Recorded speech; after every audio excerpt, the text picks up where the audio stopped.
Hello, and welcome to the Evolve and Elevate podcast. I am Jacob Fry, your show host and humble servant. I have an unwavering belief that no matter where you are, who you are, what you have, or what the story of your past may hold, you have the ability and inner strength to design and realize your best self tomorrow, if only you will put in the effort today. Welcome to Episode 2, Season 2 of the E&E podcast. I hope you've had a productive, powerful, and abundant week so far and are out there evolving yourself and elevating the world for the better. We're going to jump right back into the book where we left off. Chapter titled Early Childhood. Mom headed for Quincy, Illinois, her hometown, with brother and I in tow. We would call Quincy our home for the next 10 years until the impact of Mom's life choices caught up to her and to us. Mom never really worked for income. She would wash dishes here, clean up there, babysit, or do other odd jobs occasionally. At a young age, she was put on disability, and we survived on food stamps, Medicaid, and any other government welfare programs available. During our childhood, my brother and I, following Mom's lead, lived in nearly every Section 8 applicable living space within the city border. Mom had been evicted several times throughout our younger years, forcing frequent relocation. From noise complaints, drug abuse, and too many police visits, to the inability to pay rent, keeping the same living space for a long period was a rarity. Due to the pattern of monetary-related evictions and living on government funds, the government decided that she was unfit to control her own income. Mom was assigned a court-appointed counselor, a treasurer of sorts, who would issue allowance from her funds after the main responsibilities were covered, such as rent. This inability to spend funds as desired, on tobacco, drugs, liquor, on her vices, created a severe pain point. Mom was very creative and resourceful when it came to resolving her personal pain points. When up against a wall, she would often find a way to move forward. Unfortunately, her solution for this particular problem had a heavy impact on her children's day-to-day lives. Mom began selling food stamps for cash and diverting child support funds to her habits. Our home quickly moved from an abundance of food to scarcity. Naturally, requiring sustenance, we began finding creative avenues to stay fed. We would go to local food pantries and eat as many soup kitchen free lunches as were available. We did not starve, but we certainly did not have the ability to be choosy in our meal options. With Mom using child support intended for clothing and school supplies, my brother and I were often spotted in hand-me-downs or shopping with Mom at the local Salvation Army for clothes. The moral of the story? We were raised with little and became comfortable without. Yet, while we still desired more and were often envious of other children that had new shoes or the latest gadget, this type of environment, meaning poverty, wanting, feeling of lack, tends to push individuals to take any and all opportunities that present itself. This was especially apparent in regard to Mom's choice of mates. Mom would generally burn through a few relationships every year, never truly creating anything of substance. Most of the connections being formed in the, quote, here for a good time, not a long time, unquote, mindset. The first memory I have is courtesy of one of Mom's mates on my 7th birthday. Silver linings for the chapter. Frugality is a great boon in growing a sturdy personal financial foundation. I still shop and find very nice clothing for pennies on the dollar at Salvation Army and Goodwill stores. Look like $1 million for a few quarters. Chapter title, Buzz Cut. I had strategically placed a whoopee cushion under the couch cushion in the living room. I sat, waiting anxiously for an unexpected victim to plop down and release a fake fluctuation. My uncle was the victim, a jest himself. He sat down on the couch and the cushion let out a potent farting sound. With a lighthearted laugh, he pressed on gleefully, playing with what he referred to as, quote, fart bag, unquote. This moment was a joyful experience for me as a child, one that was unfortunately overshadowed when the party attendees departed. During this time, Mom was dating a gentleman whom most would refer to as a, quote, skinhead, unquote, SH for short. SH took it upon himself to give the birthday boy and his brother a buzz cut, which I recall being some form of harmless indoctrination from his point of view. It was a devastating idea from mine. I was rather fond of my hair, and I did not like the thought of looking like SH, and I rejected the, quote, offer, unquote, and the topic was dropped with little resistance. SH had another beer, and then another, and another. SH was prone to violence and aggression while intoxicated. After a few beers, he revisited the suggestion, except this time it was a demand. I was playing with a toy car that was gifted to me earlier that day when S.H. picked me up by my arm and forced me into the kitchen chair. Tears began streaming down my face. I did not want the haircut, and besides, wasn't it my birthday? Shouldn't this be my day? I was quickly brought back to reality when S.H. began berating me. Quote, "Stop being a pussy," unquote, he yelled. Quote, "Stop crying like a little fag," unquote. He laughed at my tears over my, quote, "sissy hair," unquote, and I can still feel his dark intention and need for control. His eyes wide and his muscles tense, he turned on the clippers. Mom was in the kitchen, also drinking, softly reminding S.H. to be gentle and to not be so rough. Gripping me firmly, he made his first pass over my head. I was fighting hard not to sob, as I truly feared what S.H. might do in his current state. My brother watched the entire event from the next room, glanced into my eyes. He was frightened, he was saddened, but not for himself. He had always been an empath, always having love for others, and concerning more for others' needs than his own. His eyes revealed his concern, the corner of his lips curled down in a sympathetic frown as his eyes also began to well up. Finally, S.H. was satisfied with his work and ordered me to get up. Inviting my brother over, he began his trek over and had cleared up his tears before sitting down. Always one to handle emotional events with relative grace. S.H. had sweep up, quote, "our mess," unquote, as he returned to another beer. He expressed his gratitude that no more homo haircuts were in the house. This experience instilled in me the fear of showing emotion to others. For years, stemming from this single experience, I would refuse to cry in front of others, and also rarely when alone. This false construct that emotions cause pain would not be destroyed until nearly 2 decades later.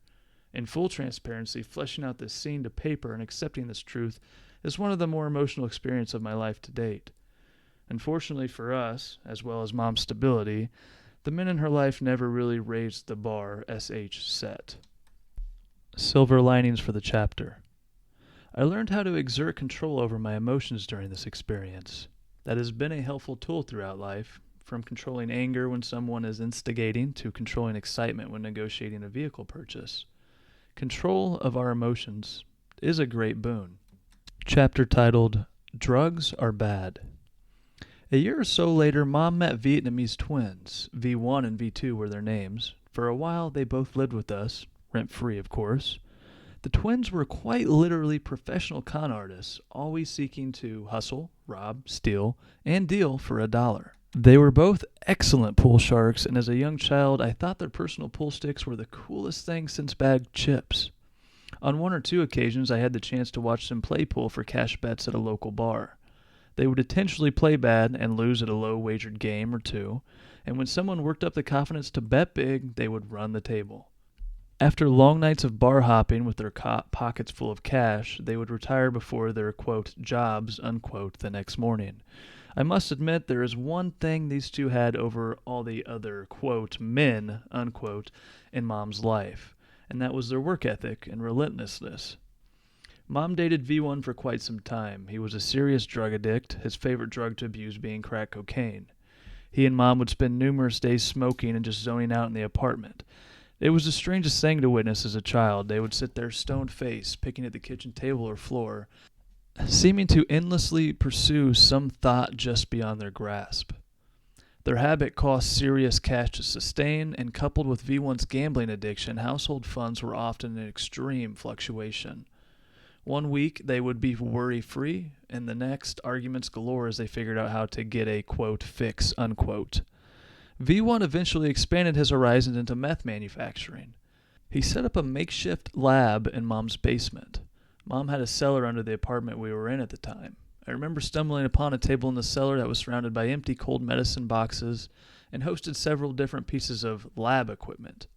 At the time, I did not really understand the seriousness of the events taking place in that basement. I remember V1 proudly proclaiming that he would make thousands of dollars each month. If it weren't for the drug addiction and gambling habit, V1 could have accumulated some serious money. He could have helped stock the pantry with some food. But rather than save or provide, the money was always flushed away at the Riverboat Casino or catching that next high. It wasn't too long before someone caught on to what was occurring in that cellar. V1 was caught up in a raid and was issued a lengthy prison sentence, as he already had a criminal record. Mom was considered a lesser accomplice, seeing a short jail sentence, of which my brother and I stayed with our grandfather. It was a tragic experience for my brother and I. Mom, as was all we knew, and it was difficult not understanding why this was happening. When she was released, despite forced sobriety, she was smoking cigarettes and drinking that same night again. Even after some time off of the hard stuff, she found her way back into it as well. Mom found a new place, and we were back together in no time. Silver linings for the chapter. Often, shortcuts will lead to devastating long-term consequences. Take a shortcut to wealth illegally, and you'll be rewarded with probably a lengthy prison sentence. Take the longer path that requires self-growth and effort, and you'll likely find many rewards along that path, a path that is infinitely more sustainable. Chapter titled, If You Play with Fire. During this period of our life, Mom was absent from most of our day-to-day adventures. She was present, but just absent, tied up in drug-seeking, drinking, and other escapism. One morning, famished, I decided to make my brother and I bacon for breakfast. I had never cooked on a stove in my life, but after attempting to wake Mom for an hour, we were starving. At least I thought we were starving. Turning on the burner, I placed the skillet over the flame and tossed on the frozen bacon. Yes, frozen. And I was not really tall enough to reach the pan and struggled to effectively turn over the bacon. After cooking for a little while, the grease had begun to build up in the pan. It was bubbling from excessive heat, the grease was bursting everywhere, and a blob of boiling grease landed on my hand. Unsuspecting and shocked, I jumped, knocking the entire pan of bacon to the ground and the grease all over the open flame. A burst of raging flame covered the stovetop, and my brother began screaming in fear. His screaming was drowned out immediately by a blaring smoke alarm. The alarm finally woke Mom and V2 from slumber. V2 had replaced V1 as the mate, as V1 was in prison, and I scrambled to scoop up the bacon as they both ran into the kitchen. I absent-mindedly touched the pan with my arm, causing a large section of my skin on my forearm to get a second-degree burn, and chaos ensued. I threw the pan as the pain seared over my burn. I began waving my arm in pain. Both Mom and V2 were yelling and cursing, not understanding what an 8-year-old was doing trying to cook on the stove. They tackled the situation, extinguishing the grease fire and securing the pan. The immediate issue was controlled. The batteries were removed from the smoke alarm. V2 saw my burn, and he scolded me for being an idiot. He picked me up, and he threw me into the bathtub, turning on the water, the cold valve only. Mind you, this was wintertime in Illinois, and the cold tap water was cold. And through my violent protest, he forced me to stay in the cold water for what felt like an eternity. Mom came in, reacting to my screams, and yelled at V2 to stop. He finally turned the water off, scoffing at her reaction, telling me that he was only trying to help, and this should serve as a lesson not to play with fire. I was sent to my room, still hungry, and severely shaken by the entire event. Returning to school the next day, I was forced to wear a long-sleeved shirt to cover my burn. It wasn't abnormal for the time of year, and I found myself wearing a long-sleeved shirt everywhere until my burn healed. Silver linings for the chapter. It is important to be wary of attempting something you know nothing of. This does not mean not to adventure and pursue new things, simply to research and be aware of what you are going to do. You wouldn't fly a plane without having learned the basics, and you wouldn't cook bacon without having first used a toaster. This lesson has had some impact on my adventures through the years, most recently watching online training videos prior to renting a snowboard and attempting to make it down a mountain with zero experience. I had to ask 3 times for help boarding the lift, and I left with a concussion, but undoubtedly less damage to myself than I would have if I had not done some research prior to that adventure. Chapter titled, Just Keep Swimming. It was summertime, school was out, the local playgrounds were full, and the pools were open. The pool was a treat we did not get to experience often, so when Mom offered to take us to go swimming, we jumped for joy. We got ourselves together and joined Mom in Grandma's car. Grandma had let Mom use her car to run errands for the day. The car ride was a little bit of a haul as the pool we went to was on the far side of town. My brother and I had not known until arriving, but Mom was not going to stay and go swimming with us. Paying our admission, she left us with some cash for the concession. And we weren't worried about it. We just wanted to get into the water. She promised that Grandma would be there to pick us up at the closing time as she left. We wandered off to the majestic concrete rectangle before us. It was a seriously awesome time. The pool had a diving board and a mounted hoop to play pool basketball. We had a blast swimming with the other children as we pretended to be basketball all-stars. My typical worries seemed to be a distant memory while there. No concerns about myself or my brother's well-being. We were truly regular children in those fleeting moments. Between lifeguard checks, in which they make you exit the pool, we grabbed some nachos to split. The ones where they drenched the tortilla chips in nacho cheese. They were sublime. After some time passed, they announced over the speaker that the pool would be closing in 15 minutes. Heading to the locker, we dried off and tossed on our t-shirts. We hung around a tall oak tree, waiting in the shade for our ride. We waited, and waited, and we waited some more. Eventually, the parking lot was empty, and we began to panic slightly. A strange-looking man started walking towards us, and we took it upon ourselves to start heading in the opposite direction, towards home. The sun was starting to go down as we began the nearly 7-mile trek back to the apartment. Today, this is a normal jog. But at that age, navigating 7 miles of city blocks was a daunting pilgrimage. We walked the main road through town, Broadway Street. It was 80 blocks or so to get back to the apartment. After a dozen crosswalks and numerous silly conversations, what would you do with $1 million? Buy a talking hamster, of course. We began to get hungry. Counting our change, we had a few dollars left and opted to go into the nearby county market, also known as a grocery store. We grabbed a bag of chips, water, and a Snickers to split. When we rang it up at the cash register, we didn't have enough for it all, so I asked my brother to put back the candy bar. Continuing our walk home, about 2 blocks later, my little brother pulled out the Snickers I had asked him to reshelf. It was immediately clear what had happened.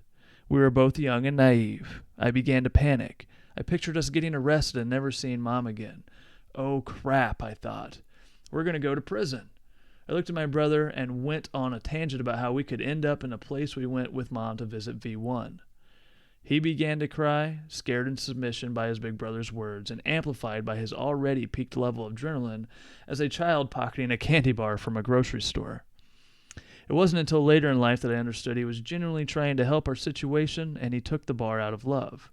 Seriously, my brother is the gentlest, law-abiding individual I've ever known. Truthfully, it may have stemmed from this experience. A few moments later, police sirens began wailing in the direction of our over-dramatized robbery. We both froze. I was convinced that they had been tasked to find the brutes that ransacked the county market. I told my brother to run, and we beelined straight for an alley. We ditched our shirts, because they wouldn't recognize us with no shirts, right? And threw the perfectly good but criminally tainted candy bar away. We finished our journey about an hour later. We were walking through the door, in the dark, with no shirts, hungry and exhausted. Mom was at the kitchen table, drunk. She looked at us, and a glimpse of genuine shock came over her face. She jumped up, asking what happened, where we went, and where our shirts were. She claimed she was going to have Grandma pick us up, but somewhere the communication to Grandma fell short. We ate dinner, we slept, and we forgave our mom, because she was all we knew in the world, and we loved her. Silver linings from the chapter. All it takes is one genuine scare to change a person for life. My brother wouldn't steal a candy bar these days if his life depended on it. You can conquer anything if you keep moving forward. And do not enter a store hungry or broke. Let's wrap up the episode with a few closing comments. Frugality is something that has been prevalent throughout my life. First in my childhood by force, and in my adult years by choice. Having the skill to live below your means leads to extreme possibilities in the realms of financial stability in your life. As we earn more, we should save more and invest more. Another thing to be wary of is lifestyle creep. The struggles are real. When we grow our income, it can be extremely easy to take that extra money and do something immediately gratifying with it. Rather than consuming, consider using that additional income for expanding financial stability, save, invest, etc. There's a video link in the description that shows a good reflection of lifestyle creep. Also, there's a link to a silly video I did regarding shopping at Goodwill, and if you find yourself with some spare time, consider a quick look-see. What's the worst that could happen?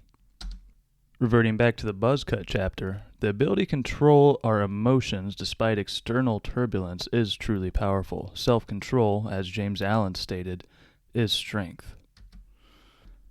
As always, thanks for listening. I hope you have a fantastic weekend and look forward to sharing more with you next time. This is Jake, signing off. And remember, when things are looking down, you always have the choice to stay up.